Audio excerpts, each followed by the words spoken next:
Good afternoon, Vintage Podcast. This is familiar faces to any of you who have been with us for a while. This is Rachel Marshall, my co-host Bruce Weiner, and I forgot to count before the show. I'm pretty sure this is your seventh time return guest, Rabbi Daniel Lapin. So huge round of applause virtually, if we can, for Rabbi Lapin. Thanks for having me back, Rachel and Bruce. It's really a great pleasure. I do a lot of interviews, obviously, and many of them are a little arduous and they are chores, but speaking with you always feels more like a conversation among friends on substantive and important topics rather than an interview. So thanks for having me back.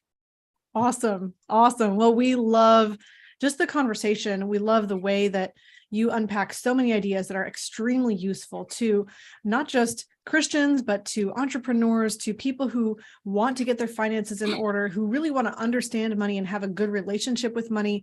And every conversation we have just comes at it from a different angle. And I love that all of our conversations are, we're never repeating information. We're not going back over the same thing. We're continuing to break new ground. And you're always doing wonderful work, Rabbi, in your courses and your podcast and your shows. And you just have so much to share that we love. Well, thank you. I really appreciate it because not everybody appreciates my approach, which, as you know, was based on extensive research over many years on a question which causes considerable unease, and not least among my own co-religionists, which is the observation that Jews happen to be disproportionately good with money. And this is not just in the United States in the 21st century, but it's been true in hospitable and wonderful countries, and it's also been true in oppressive and problematic regimes, and it's been true in every century, in every time. So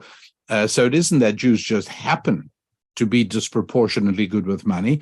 There really is something to it, and that formed the basis of all my work, which is basically making it possible for people of every background to increase their revenue. I mean, it's terribly important, and I always get uneasy when people, and very often it's religious people, both Christian and Jewish, who feel so awkward about money that they aren't even really sure whether they want to increase their revenue. And one thing they do know is they certainly don't want anybody to know that they'd like to increase their revenue because they're embarrassed about it.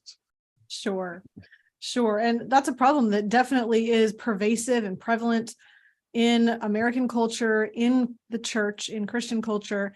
And I can't speak to Jewish culture, but I'm sure that you can, that you probably see that as well. But you're right. It's not just religious. In American culture today, there's without question a move on the part of the intellectual elite and also government to demonize money and the making of money. It's almost as if they view money as something that only the government should have.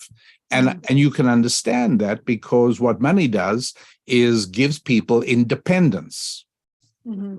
You know, when somebody says, I don't care what people think, you can be quite sure he's got a few dollars in the bank, because nobody who lives hand to mouth doesn't care about what people think.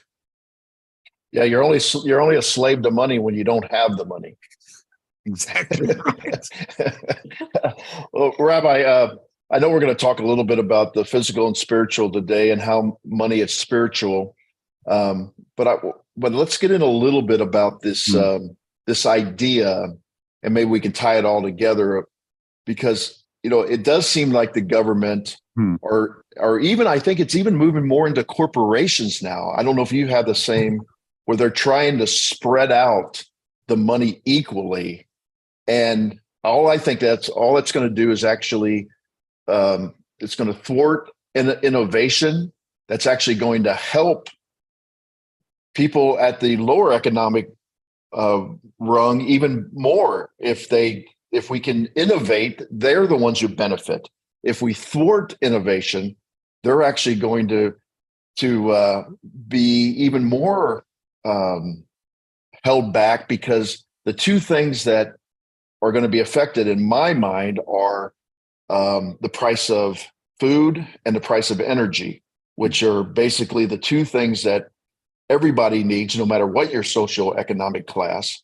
And if we don't do things to innovate in those two areas, then obviously it's going to be like a poor tax on people, because that's actually just going to cause the price of those two industries to go up and thus hurt them even more.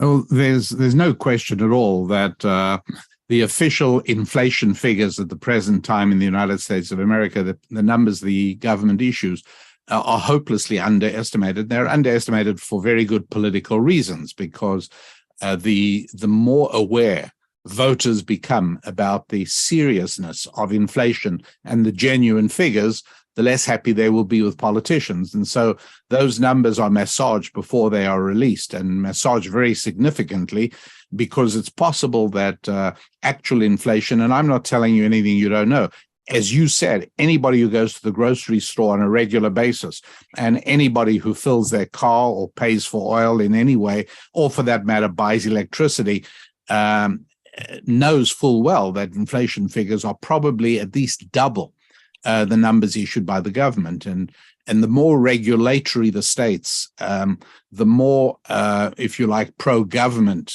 the states are, like California, the bigger the jump in the cost of energy, whether it's electricity or oil. So you're absolutely right. And it's a very, very big problem. And the two challenges to this redistributive policy, which young people are being taught at universities and colleges, and it's being promoted almost everywhere, that it's got to be more equal, there's got to be more equal. The one problem is that we don't have a successful model anywhere in history to go on. You know, when has this approach to economics actually worked? When and where? Oh, nowhere at no time? Well, then I recommend you be extremely cautious about applying something to the lives of 300 million people that hasn't been successfully done anywhere. That's one huge problem. The other huge problem is that redistribution is just, or equality is just a really nice word for a really ugly idea, which is taking money away from people who own it. And that's really a fundamental value of all morality. We really have to decide, do you or do you not agree with the statement that nobody else has a right to any money that you have made? Now, I have an obligation to pay taxes and I have an obligation to give charity. That's nothing to do with you. It's my obligation. But nobody has a right to my money. And redistribution can only be accomplished in that way. People sometimes say, well, it'll come from the government. And something that's really worthwhile people understanding is that the government can only get money by taking it from the people who've made it. The government has no way to create wealth. The government can print money, but that's just another way of taking it away from productive people. It's called inflation. And so, no, there is no way for the government to give you money other than taking it away from other people. So they then transfer it and give it to you. And you'd be amazed how much sticks to their fingers on the route from my pockets to yours. I think this whole idea of money and government, redistribution of wealth, capitalism, should we be entitled to earn and keep the fruit of our labors? I mean, it all comes down to fundamentals of what we believe about the world. Why the world exists, who we are in the world, our relationship with each other, are humans valuable or not? I mean, Rabbi, you're always unpacking these different ideas of, do we believe in God or do we not? I mean, that's really kind of the fundamental core of all of this. But before we get too far, I'm not able to access the chat. So I'm going to try to log into at least YouTube, where we know probably most of our listeners are. I'm actually on YouTube, and we do have some quick comments. Okay, I can't see them in the normal section, so I'm going to pull that up just so, Bruce, you can bring any questions up here. I do want to say, if you have questions for Rabbi or any comments that you'd like to share, but specifically if you have questions about the nature of money or anything that we're discussing today, whether money is physical or spiritual, or just your familiarity with Rabbi Daniel Lapin and his work up to this point, we'd love to hear from you. So go ahead and pop your comments into the live stream chat. And if you are listening after the fact, we'd love to hear your comments and questions as well. So this topic today specifically that we're talking about is Money is spiritual. Now, there's so much discord about this idea because money is often confused and misunderstood and classified as part of our carnal, basic, you could even call it sinful, our natural, our human nature. That's the ugly part of ourselves. And yet money is actually spiritual. That's what we're going to unpack today. Understanding money, earning money, managing it, using it, growing money. It's a very important part of our lives, and it's deeply spiritual. And understanding that simple shift that money is not physical. I mean, there's a physical component to money, but money is not only physical, it's also very spiritual, can cause you to be able to improve your finances with just this simple mindset shift. And so that's what we're unpacking today. If you have questions about that, or you want to know specifically, why is money spiritual? Please go ahead and drop that in the comments. The only thing I would like to add to that intro, Rachel, is that what we're going to be talking about is as applicable to people who have no faith or God component in their lives, people whose lives are completely secular, because a lot of people make the mistake of thinking that when we speak about spiritual, that is synonymous with religion or God or piety or virtue. We're not. I'm not wearing my rabbi hat. When I speak about spiritual, I'm wearing my hat as somebody who made his living in engineering. Spiritual simply means something which cannot be measured in a laboratory. And I think it's really important to note that things like integrity, I mean, that's really important. Mm-hmm. If you're applying for a job somewhere, if you can figure out a way of persuading them of your integrity, that's a major step forward to being made an offer for that job. And if as a HR, as a human resources person, if you had a way of testing for integrity, every company in the world would beat a path to your doorstep, because one of the biggest challenges in hiring somebody, particularly in the financial services industries, is how do you know you're hiring somebody of integrity?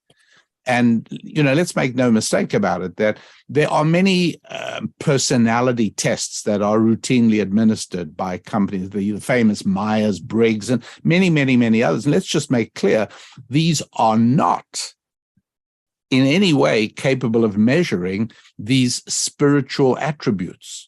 They measure psychological types and personality types, but there's no Myers-Briggs number that tells you if somebody is going to be routinely resilient, somebody who can be knocked down and will pick themselves up again. No, there is no test for that. Integrity, no test for that at all. Loyalty, no test for that at all.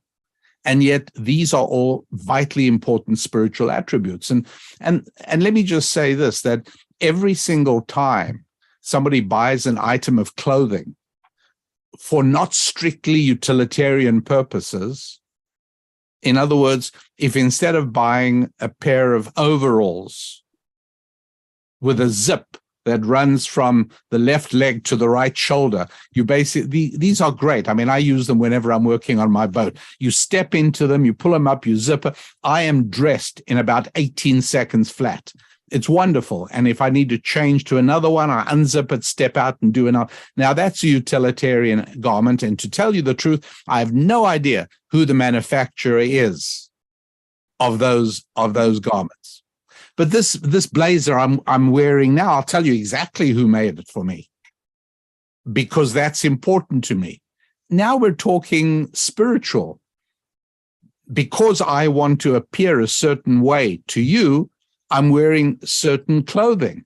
But from a utilitarian point of view, I could just as well appear in a pair of swimming trunks, as long as the temperature in this room is up. And so every time somebody buys clothing because of the label, that's spiritual, not physical. I've noticed something, that on women's clothing catalogs, I very often see a word that has never yet ever appeared on a man's clothing catalog, and that's the word modesty. It's hilarious. you'll see things. I mean, I'm always intrigued by this. I read it, and then it says available with opaque lining for modesty on some, relatively sheer woman's garment. There's no such thing in men's clothing. Hey, for modesty. Oh, yeah, right. We care. I mean, so that again, that anytime a woman pays attention to that, that is a spiritual decision. And so I just want to make this clear that we're not talking church or synagogue here. We're talking daily economic activity. Don't think that spiritual isn't important. If one of my employees comes to me to ask for a raise and he's very unhappy with what he's being paid, and it's perhaps a little bit of a tight time for me, I don't really want to give him a raise, but I also don't want to lose him. And then I discuss with him, I talk to him and try and probe a little bit. And then I discover that it's not really, he's covering all his bills, but money is also a symbol of appreciation and recognition. And that if I gave him expanded responsibilities and a new title and a corner office with windows on two sides, he'd be very happy. And there we go, by just remembering that money is spiritual, not physical, and that what the spiritual needs that money satisfies may not necessarily be another pound of carrots. I can make that a win-win. I don't have to pay out any more money, but he gets what he needs. So each and every one of us can benefit financially by understanding the spiritual implications of what money really is. What's very interesting is that money we think about as a tangible thing. I mean, it started with gold coins or, bartering first and trading physical commodities for something else. So it's this exchange. But when we really get down to it, I mean, now we have Bitcoin and cryptocurrency and everything's digital. You use your card and you don't even necessarily have to be present physically. You can purchase something online. So money feels more intangible now than it used to for that reason. However, when you really look at money being spiritual, let's unpack that a little bit. Thank you for giving the definition between what is the difference between physical and spiritual. Physical, something that can be measured in a lab. Spiritual, something that cannot be measured in a lab. So as we continue on that path, how would you say money is spiritual? Well, you touched on one aspect of course, and just to clarify, gold is also spiritual. In other words, who decreed that the metal of monetization should be this yellow substance called gold? Why not the white substance called platinum? Or for that matter, why not something else entirely? And there are reasons for it, but they're usually spiritual reasons more than they are physical reasons. And secondly, the spirituality of money has certain problems with it. Let me give you an example. We always went to great lengths whenever we gave money to our children. Child had to pay for something. We never gave them a credit card or a credit card number. We never did that. I always reached into my pocket and took out cash, no matter how much, unless it was something ridiculous, but even up to hundreds of dollars. Always with cash, because I didn't want to sever the connection in the child's spiritual makeup between me going to work every day and the child having the money. You give a child a credit card and it's all virtualized, and there is no profound and visceral connection in the child's mind between dad goes to work and that's why this money is here. No, it's all behind the scenes. It's just, waving a credit card, or nowadays, you have a pay on your cell phone. Gosh, so the 16-year-old has a smartphone. Now when he needs to buy something, it's, they can order instant food showing up at the door with a driver. And not for one moment does it occur to them that that's out of my sweat and blood. Mm-hmm. And so in many ways, diminishing the spiritual nature of making it as concrete as possible is very, very helpful when it comes to raising children, because you only have a few years to get these ideas locked in.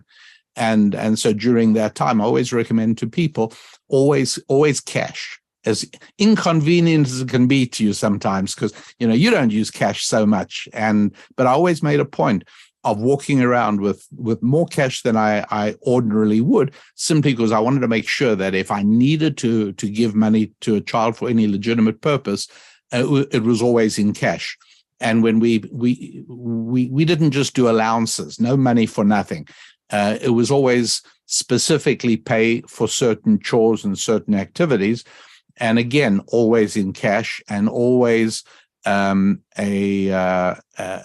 almost a government-like taxation policy where we'd give them the money and then take back some for savings purposes and put it over here, take back some for charitable purposes, put it over there. You can decide where you want to give the charity, but that's the process. Anyway, just by way of clarifying the spiritual nature of money. Sometimes for educational purposes, it can be a bit of a disadvantage, and there are ways of compensating for that. Well, I think what's interesting is that you're talking about two different components. So one, the way we spend money is spiritual because we have reasons for spending money that's more than utilitarian.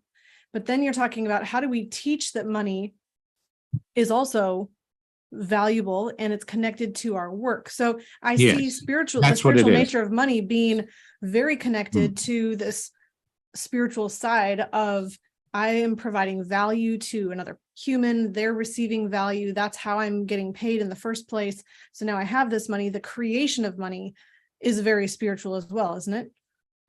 It is, and to just add in as well that when the government introduced withholding tax, and Bruce, I don't remember exactly when there was. It was long before I came to the United States, but up until that time, you got paid gross amounts of salary, and then you had to write a check.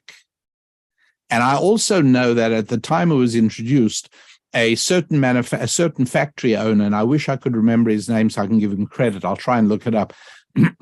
He used to give, when withholding was introduced, he used to pay his employees at one window, and then they had to move to the next window and pay it back for him. And he was legally restrained from doing that, precisely because government did not want people to be viscerally and consciously aware of their money being taken away from them. So, so it's just, as you say, it's on the receiving side and on the paying side, but understanding that essentially money is brought into being when one human being serves another. There is no other way of money being created. And people must really understand that if the government prints money, that's really not the creation of money at all. Absolutely. So that actually happened. Looked it up real quickly. In 1943, Congress passed the Current Tax Payment Act, which required employers to withhold taxes from employees' wages and remit them quarterly. What I find interesting about this, there's now, I don't know if you've seen this, Rabbi, but there's now services. We have detached ourselves so much from physical money. There are now people that have come up with services that help you get rid of subscriptions that you've signed up for and you're not even using. And so that's an example. I've seen those ads. I've been very tempted to sign up because I'm sure I have some of those floating around. Yeah. I experienced this a lot with my mother one day, and I won't go into it, but for the same reason, she was just signing up for things, not knowing she was signing up, and it was actually going on her AT&T phone bill, and had no idea why her phone bill was going up every month. Yeah, right. But it's the same kind of thing that the government discovered, that there's not as much visceral reaction as if you just take it out of the paycheck and stream it back to them a little bit every month, just like that gym membership of $10.99 every month that's coming out of your bank account. you don't really think about it, you don't miss it, or some kind of streaming service. Now that's a big one, a streaming service, how you get media. But yes, that was a brilliant move on them to remove the visceral reaction of actually having to. And I think write a checkout. Many of us have latched onto that idea with the subscription model. Microsoft was obviously one of the first when they started introducing the idea that they don't want to sell you the package of software, which is going to be good for the next 5 years until there's the next compulsory upgrade. But instead, they want to sell you an annual subscription to the software.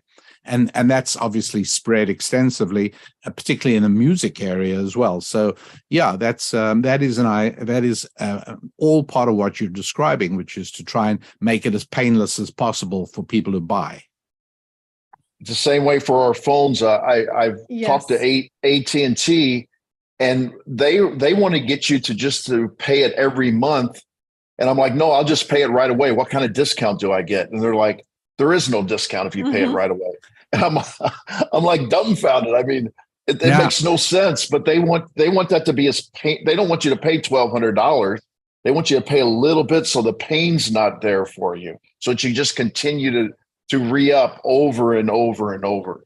It's a very interesting concept. And then you look at credit card companies too. I mean, just the whole idea that, well, you can pay monthly a small amount can get people into a lot of trouble if they're in a position where they think, oh, I can afford the payment. Oh, I'm going to rack up all these payments. And if they instead had to secure the cash first and then pay, they probably wouldn't have made the purchase in the first place. Yeah, no, that's exactly right. And the idea is for people to feel less pain in order to ease the transaction. And I mean, I totally understand that, of course, but all of that is easier on the part of people who recognize that the money is a spiritual thing, really.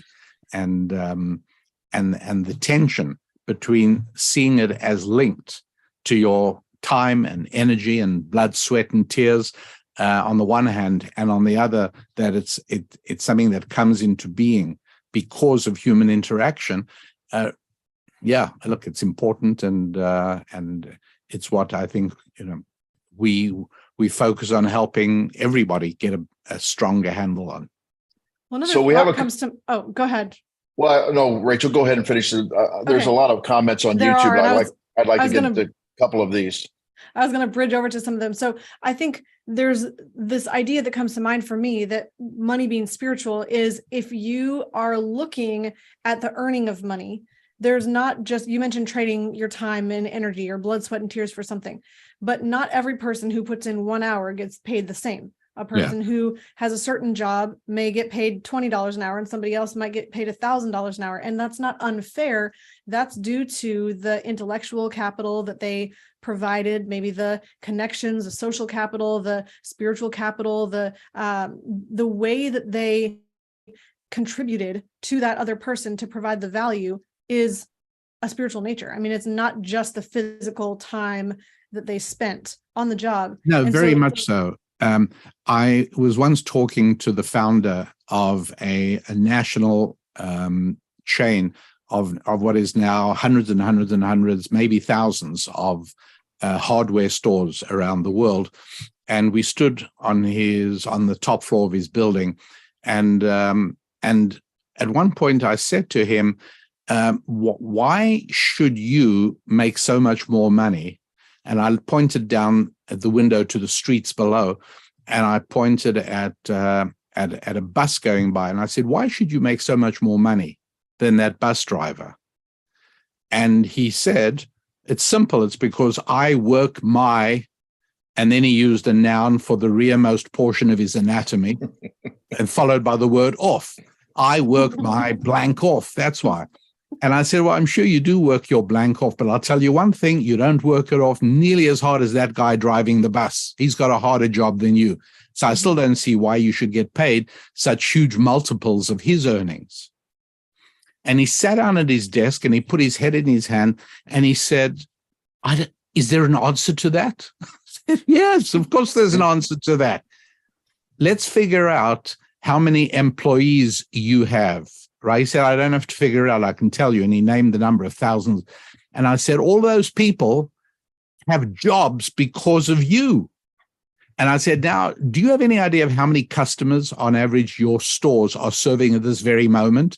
And he said, I can't tell you off the top of my head, but I can tell you very quickly. And he pressed a button on his intercom and he spoke to his CFO, I guess. And he came back to tell me that at any given time at 2:00, at any 2:00 in the afternoon on any weekday, their store is serving X thousand of customers. And I said, look how many people's lives you're impacting. That's why you're making more money. The bus driver, if his bus was full, he's impacting the lives of 50 people. That's all. We get paid on the basis of how much we do for how many people. That's how it works, because this entire system, in my view, is a godly design system. In your view, it might be an evolutionarily designed system, but it doesn't matter. This entire system is based on institutionalized kindness. It's an institutionalized system of being obsessed with other people's needs and desires. And which is extremely spiritual. And which is extraordinarily spiritual, but that is how money is made. And that's why it is that the government has no capacity to make money. It can't. And I know what people say, well, I know this person did not do that and they made a lot of money, but they're eventually exposed. That's what people don't understand. I once had the supreme joy of meeting an actor called George Burns, if the name rings the bell. Oh, yeah. Yeah. And I met him a few days after his 100th birthday. And I met him at the Hillside Country Club in Los Angeles. And we had the opportunity to chat. And during our conversation, which lasted, I don't know, maybe an hour or hour and a half, he smoked 2 cigars. And at one point I said, Mr. Burns, how many cigars do you smoke a day? He said, I said 7 or 8 a day. And I went away thinking to myself, there are always George Burns exceptions. But for anyone else to say to themselves, well, you know what? Obviously, smoking a lot of cigars is the avenue to longevity and good health. Well, as it turned out, George Burns passed away 2 or 3 months after that meeting. And I had nothing to do with that, obviously, just to clarify. And it's not, meeting me is not a jinx on longevity, so it doesn't work like that. But it's similar to this. Yes, we all know exceptions. We know exceptions of horrible people who end up with a lot of money. It's the exception, not the rule. We know a lot of young single guys who haven't yet learned upbeat human interaction, who through the tech revolution of the last 30 or 40 years made a lot of money. But ordinarily, the people who've made a lot of money in America, for instance, can easily be identified, shall we say, the C-suite of Fortune 500 companies and other entrepreneurial demographic groupings. By and large, one of the things we know about them is they all have very domestic married lives. Most of them still married to the same person they started off with.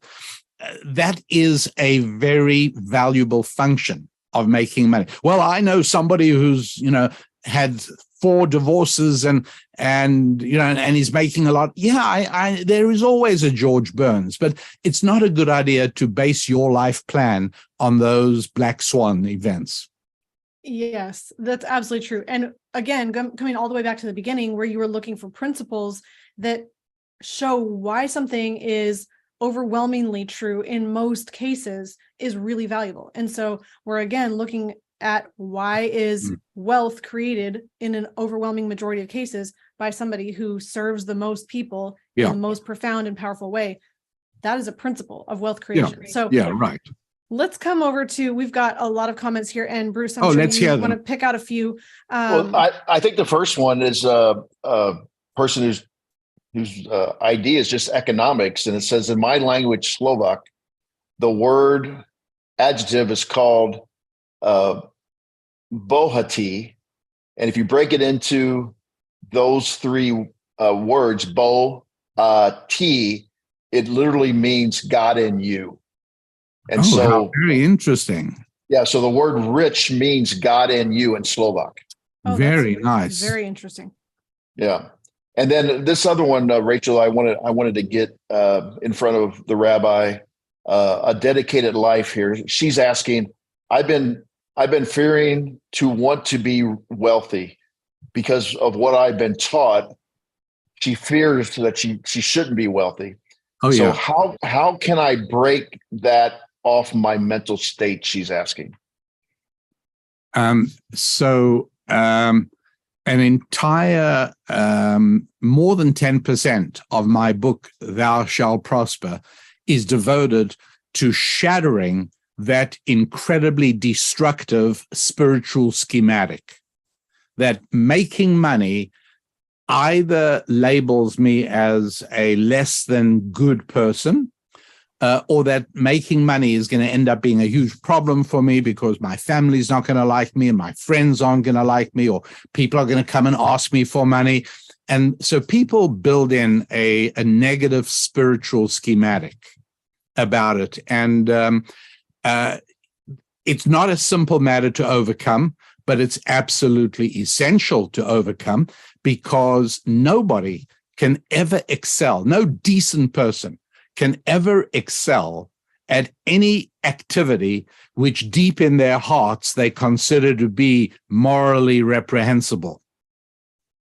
And so I can't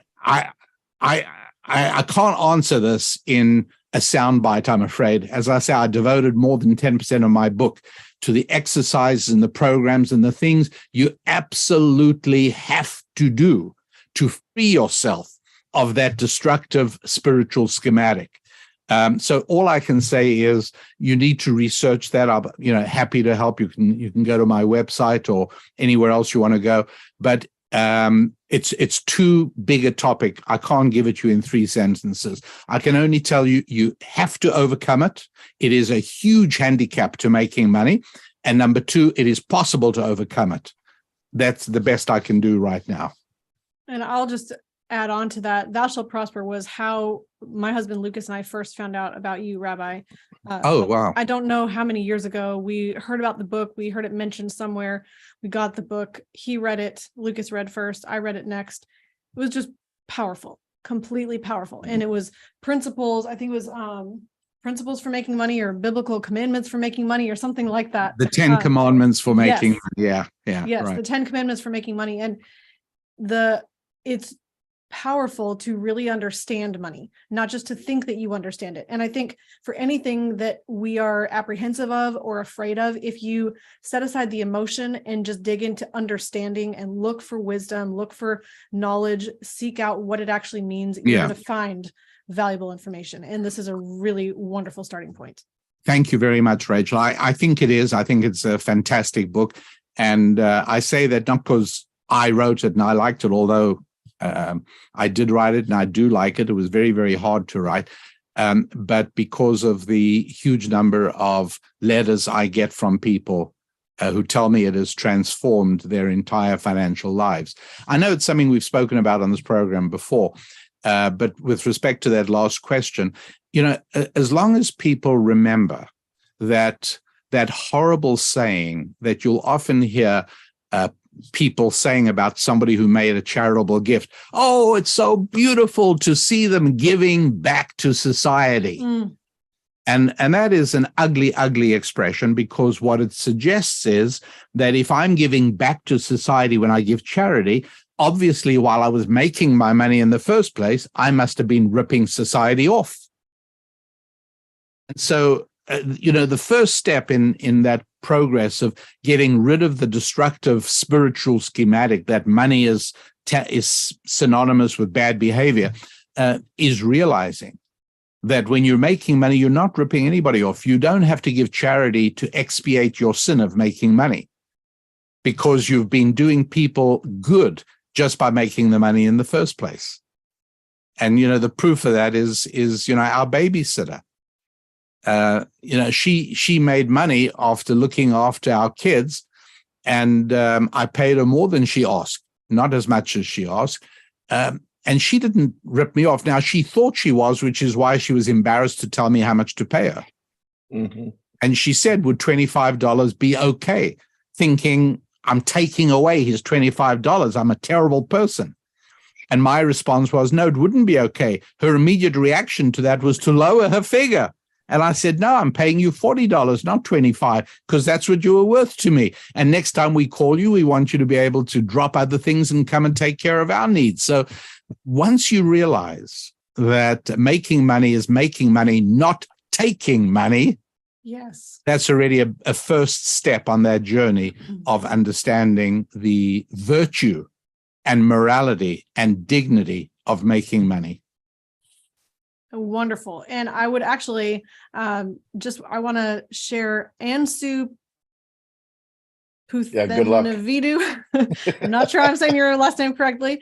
Said, what are the spiritual and biblical principles to increasing wealth? So that comes right in line. You can share more if you like. That's just very similar to the previous question, but just wanted to share that one with you as well, Rabbi. Yeah, right. Again, it's important not to trivialize important principles by turning them into slogans.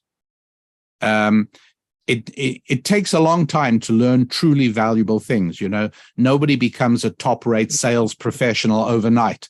Nobody becomes a plumber overnight. Nobody becomes a neurosurgeon overnight. So to learn to make money, that's why I wrote a 90,000-word book. It's not something I can tell just in an instant, but in order to at least set you on the road and put you on the right path, I would say that instead of focusing on what you need, focus on what other people need that you can fulfill.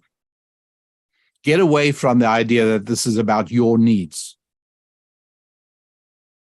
It isn't about what you need. Now, I always say that our people, the Jewish people, we don't pray to God saying, oh, please, God, send me another $800 so I can pay my monthly payments at the end of this. We don't say that. We say, God, please open my eyes so I can see more of your children that need my help. Mm-hmm. That means I need more clients. I need more customers. Hey, inflation's a problem. It's eating up my money at the rate of well over 1% a month. Well, that just means that I have to increase my earnings this year by 12% minimum. How do I do that? Oh, what am I going to do? It's terrible. No.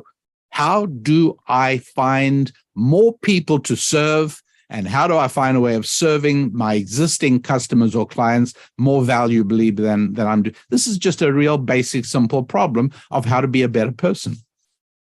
Absolutely. And again, I think it's easy to look at outliers and say, how do I become rich overnight or wealthy overnight? And that's not the answer. The answer is focus on the principles, continue to serve more people, and do it more efficiently, do it more successfully, do it in a way that they appreciate even more. Yeah. And continue growing. And, people should know, even Bill Gates, who for a period was the man who had most money, maybe in the world, I don't recall, but he didn't do it. He wasn't sitting around and all of a sudden money dropped in his lap.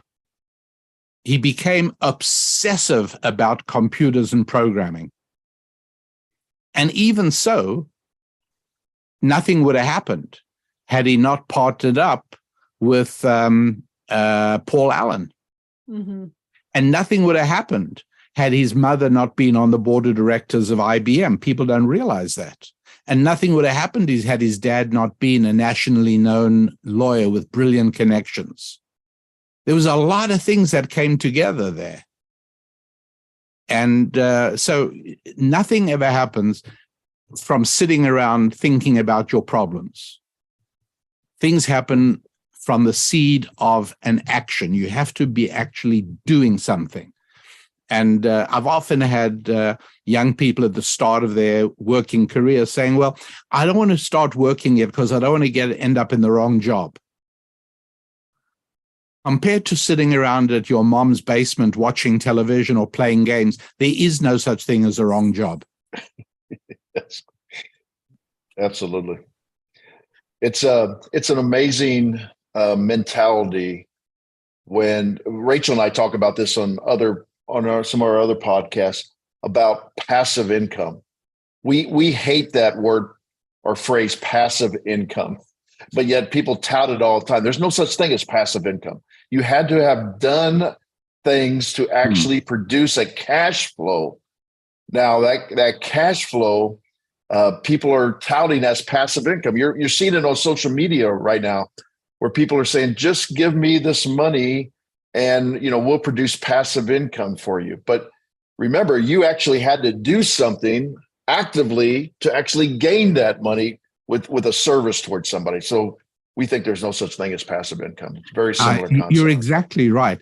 Bruce, that term passive income, was that not a term, please correct me if I'm wrong on this, was it not a term that came into being basically on account of the American IRS, the taxing system, in order to designate a part of your income as more taxable on a certain level? Is that true? You know what? That I had not thought about that, and I don't know for sure, but that makes sense to me. That would have been the origin. It's like another term which you and me both, I think, hate equally. How do you like the term unearned income? Mm-hmm. Yes. You didn't earn it. You didn't deserve it, is what you may as well say, right? Yeah, right. As one of our notorious presidents said a few years back, you didn't make that. Yeah. You didn't build that. Yeah. Yes, I did actually. Okay, I think there's another really important question from Marshall BLR, and I can actually comment on this too from my educational background. It says, what is the best age to start to educate our children on money and to explain that money is mainly a tool for everyday usage only, but not something that our personality and personal judgment depends upon? That's a lot to. I'm not sure what the ending portion means, but I'm sure you can comment on educating children on money and when is the right time to start. But I think, Bruce, you had a thought there. Well, to me, and then Rabbi, you just chime in whenever you like. But to me, there would not be any specific time. I would say that children learn best by modeling. And so I say this all the time. Authenticity comes from a place that people are very good at deciphering what a person really means. And that is from birth, because a child cannot communicate, but they can actually see the expressions and the feelings on their parents. And so they're constantly learning, because they can't say to themselves, hey, Mom, what do you mean by this, when they don't have any communicative skills? So we learn that from a newborn actually just taking in the world and learning. So I would say there's no specific time that a child is not learning from the modeling of what you're doing. So don't hesitate to not only model, but to communicate at a very, very young age. Yes, are they not going to understand that money comes from your physical labor and what you're actually producing in society? But you really need to start showing them at a very young age how money works and your value system around money. Well, and I'm just going to make one quick comment before you jump in, Rabbi.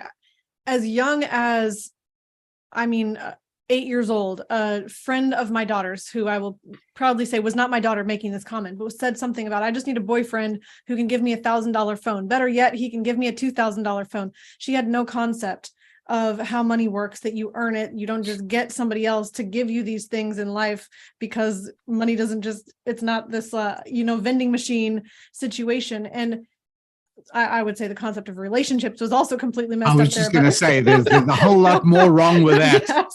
Yes. And so I had a whole conversation and teachable moment with my daughter afterwards. But what's just so interesting is they're interested in money much younger than we expect.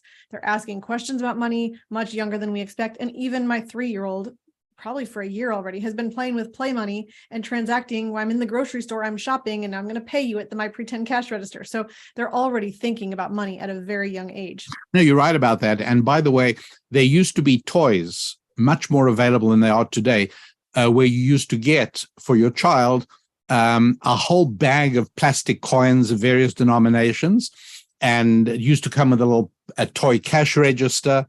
Today, it's very hard to get those toys for 2 reasons. One, they don't have batteries and flashy lights. And number 2, people are worried that, money is so evil and wrong. This is so much a part of the culture that what sort of responsible, socially conscious toy manufacturer would arrange for children to be able to play with money? It's filthy. That's a huge part of it. And so, fortunately, on this question, I have something to respond to. The question is, what age should the child be before you start instructing the child on money, I think. And ancient Jewish wisdom has an answer, an exact number answer. And the answer is -3/4. You know what that means? In the womb, I would imagine. It means 3/4 of a year ago. it means the time to start educating a child on money is 9 months before the child is born. Mm. And one of the reasons that we Jews believe that God gave us 9 months instead of, it could be a farm, or it could be like certain forms of seaweed. I forget the name of it, grows about a foot a day. Mm-hmm. So why not have a child, pop out, 2 days after conception, because we need time to prepare. And part of the preparation is for father and mother to be on the same page. And that can take a few months to get right because, maybe they only got married, who knows? I don't know, maybe a year before, whatever. So they've spent much more of their lives as separate individuals than they have in this new unit called a marriage. And so it wouldn't be good for a child to pop into the world before they got their act together. And so when pregnancy begins, a mother and a father look at each other and say, hey, you know what? We're on the express track now. We've only got 9 months to get our act together. And one of the things we have to get our act together on is money. And so, for instance, up till now, you've always spoken of my money, and I've spoken of my money. Well, we got to realize that that's no good now. And it's true.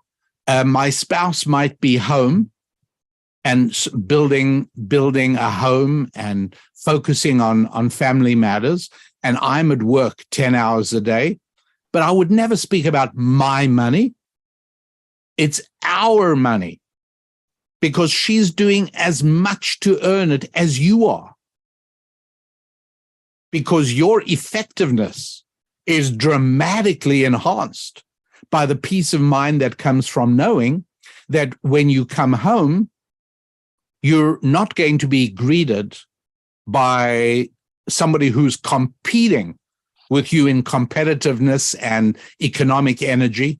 And you're not going to be listening to her draining saga of what a rough day she had, but you are going to be greeted as a returning warrior from battle. And there's enormous value in that. You go through your day quite differently when you know that your wife is going to be greeting you on your arrival home in the way that she should be. Now, I know I'm speaking in a way that sounds old-fashioned, and I understand that many couples have no option but for both spouses to be working, and I get that. But if I am telling you how the world really works, and I'm giving you guidance on how best to structure your family and financial lives, then I can't possibly give you 27 different variations of the ways many of us have adjusted the complexities and exigencies of our life. It's like a bridge. If I'm going to teach you practical engineering and applied mathematics, I'm not going to give you every single situation of different widths of rivers or canyons and different rocks formations and mud bottoms of rivers. I'm going to give you the basic principles of all the rules that govern bridge construction, and you then will use them to make your best possible decision. And so in the same way, yes, the ideal model is for husband and wife, man and woman, to build a partnership in which each delivers a different quality. If Steve Jobs partnered with Wozniak for building the Apple computer, they were not exactly the same, One had more of an artistic temperament, one had more of a business temperament. Classically, if you establish a partnership to create an economic enterprise, you don't take two people who've got exactly the same talents. You don't need to do that. And so similarly, in a marriage, the same thing is true. And that's why it's so important to understand that the money is something we both bring into existence. Only through our partnership is it possible. Now, fine, my wife has to work as well, so let's figure it out. Let's look towards a time she can move to part-time. Let's move towards a time she can leave a job she has to commute to a job she can do it. Whatever, you do the best you can, but you're hopelessly lost if you don't have an ideal set of circumstances to build your paradigm on. So yes, 9 months before the baby is born, you start getting your act together on money. And as Rachel said quite correctly, the child is learning very early on. I think it's important early on for a child to have an understanding of what sort of work the parent does do, how it works, and how it's possible that when we need to go to the store and buy $50 worth of groceries, where did that $50 come from? And again, there too, I would recommend that while the child is relatively young, if you possibly can, pay cash. If the child's with you at the store, pay cash. Because they have to see something transferring hands, even though the reality is that money is spiritual and it might just be a credit card, which is, in a sense, the equivalent of a handshake. You shake somebody's hand and say, I'll pay you at the end of the week. That's kind of what a credit card is. So, or a check, writing a check's the same thing. So exactly the same thing. So educating a child, I think all three of us agree that in answer to your question is that it's much earlier than you suspect. Yes. And it's missing in so many places, and it's about the principles of money that really are needed. It's not just all the extraneous things, how to balance a checkbook, how to spend, how to get a job. It's not just that. There's just so much about money that we need to be teaching, because it doesn't just come naturally. And it's extremely important for their long-term success and flourishing. Absolutely. Go ahead, Bruce. So I was just saying, Rabbi, just like always, 60 minutes has just flown by talking to you. And but I do think we have one more question. We have several questions, but we have one more question, I think. Sure. I love hearing what's on people's minds. This is such a great system that you can actually have people asking questions in real time. So yeah, absolutely. Let's try and take whatever we can. Yeah. So Turf Painter says, leave it all on the field. He or she mentioned, leave it all. Thank you all for what an incredible time of learning. Thank you. But the question is, how are we to price our service? What is the guide? What is to guide our pricing strategy? I have my opinion on that, but I'm going to let you lead off on this, because I think we probably are in the same boat. What would really be interesting, I would love to hear what the questioner would say in answer to his own or her own question, because I've often had people ask me at live events, at lectures or speeches that I've given at various churches or for companies. People will sometimes say to me, hey, how do I establish a fair price for my goods or my services? And that word fair is used very often. Mm-hmm. And the answer is really very simple and not at all complicated. You have to price your goods and services at the figure that gives you the highest revenue. If you make your price low, then you're going to get more customers, but that amount of customers multiplied by the unit price of your services will come to a certain figure, call it X. Then if you raise your price, you'll have fewer people, but they'll all be paying more. And that figure will be Y. and whether X or Y is bigger will tell you which direction to go. This is very, very simple mathematics. You do not need to get a master's degree in math to be able to find out how to price basically you price for maximum income. Simple as that. It's an auction system is all it is. Of course. So all you're doing is saying, here's my price. Who wants to accept the price?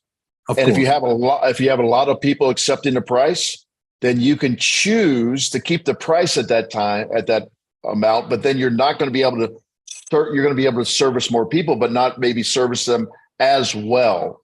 Exactly. So then you can say to yourself, I will raise the price and see who wants to pay this price, and I'll have fewer people, but then I can have a more personal relationship. And in their minds, I'm servicing them better. Absolutely. And so it's a simple auction situation where you're just deciding how the invisible hand of the economy works. Yeah. And if you raise it too high, then nobody's going to buy. You just bring it down until somebody starts buying. It is really that simple, but people are afraid to use that auction system. Yeah, because they want to know what's right, what's moral, what's fair. You're not understanding how this system works. Fairness and morality is built into the pricing structure because of the auction, as you rightly call it. Absolutely. The only time pricing is immoral is if you're pointing a gun at somebody. Mm-hmm. If you it's under compulsion. If you go into a convenience store and point a .357 Magnum at the clerk and you say, "Give me $100," that's an immoral price. Yeah, so yes. I actually have to follow up with this because the person just asked about he or she doesn't want to lose potential customers. Sometimes I think it's okay to lose potential customers because those people that are always focused only on price are going to continue to only focus on price, and they are so as soon as they see another price, they're going to go running to that other price, and so they're not going to actually look at the value that you are bringing. So set your price and attract the people that you want to work with. No, obviously. I mean, if you're selling a product for $10 and shall we say 20 people are your customers, so you're making $200. But if you raised your price from $10 to $20 and the number of people who buy from you drops from 20 to 15, well, now you're making $300. So that tells you, great, I must raise my price. That's all. It's a simple calculation. Of course, you'll lose customers if you raise your price, but the number of customers you lose may not be as many as more than makes up for it in the price increase. It's simple arithmetic. Anybody can do it. I'm going to give a quick shout out here to Mike Michalowicz. He has a book called, I think it's The Pumpkin Plan. Bruce, correct me if I'm wrong. Yeah, that's correct. Yes. A Venn diagram in the book that's really powerful that helps you look at your unique advantages in business. And you need to realize that your unique ability is not the lowest price. That's not the ideal positioning to be in. Maybe you're the best quality, or you deliver the fastest service, or you service the broadest area, or you only service exclusively one particular neighborhood. I mean, your name is turf painter, so I'm thinking that you mean that's maybe your profession. But when you're in your niche, you have a unique advantage that makes you different. Your competitive advantage makes you different than anyone else, and use that to capitalize on not just the lowest price. And then also, Rachel, times change. In other words, you might start a business making available a very new and novel thing, and you can sell it at a very good price.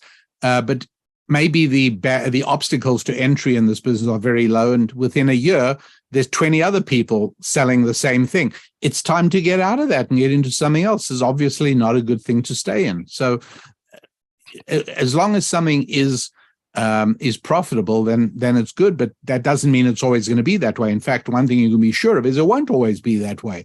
I remember a number of years ago, Jeff Bezos from Amazon said, one thing I know is that Amazon won't be around forever. I don't know what's going to knock us off the pedestal, but something will. Amazon today looks as invulnerable as Sears Roebuck did, in the 1960s. Yes. It really was like that. And somebody, well, I got to tell you, Sears won't be here forever. Oh, yeah, right. Like the Grand Canyon won't be here forever. Well, I don't know about the Grand Canyon, but Sears Roebuck wasn't around forever. And so things change. It's Schumpeter, the German economist, called it creative destruction. We could talk for quite some time. So I know we need to bring this to a conclusion just for the sake of time and respecting everyone's time here today. But this has been a really powerful conversation. I think somebody even shared, they just said, actually it's Turf Painter as well. Thank you all. What an incredible time of learning. And I love the conversations that we have with you, Rabbi, because there's just so much to reveal through the topic. I mean, there's just so much more behind the topic than we can even address when we put up a topic or a concept that we're going to discuss. And so I think one of the huge takeaways is that there is all of this subconscious messaging in our society that money is bad, that we need to give to those who need the most, that it's need-based. We need to redistribute wealth, Bruce, as you were talking about in the beginning, that it's all about fairness, it's about equality, it's about somebody besides me should control the money just so that I'm not being immoral by having control of money at all. And that's not a sustainable system.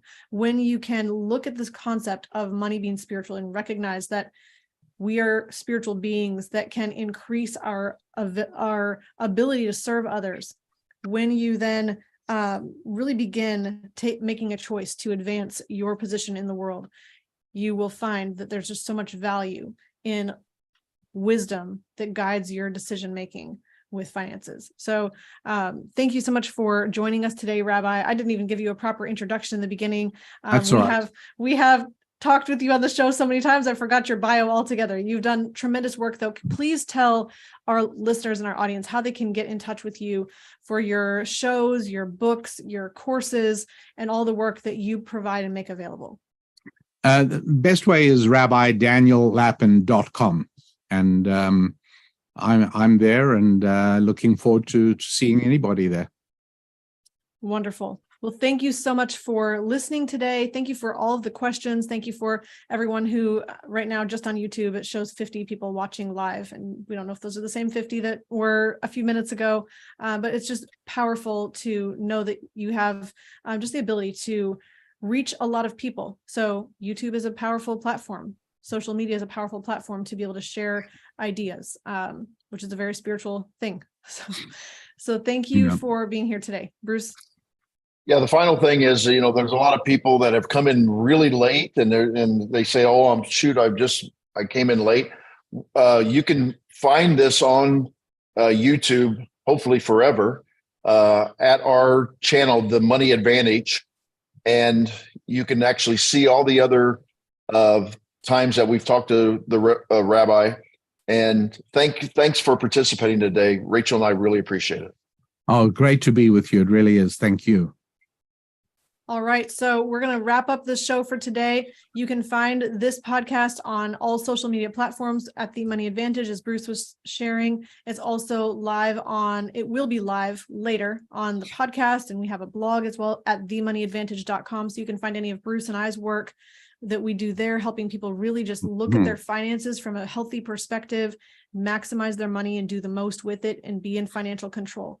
So with that, we're going to leave you today, and we appreciate you being on this journey with us. So in closing, please remember, success leaves clues. So follow the successful few, not the crowd, and build a life and business you love. We'll see you next time.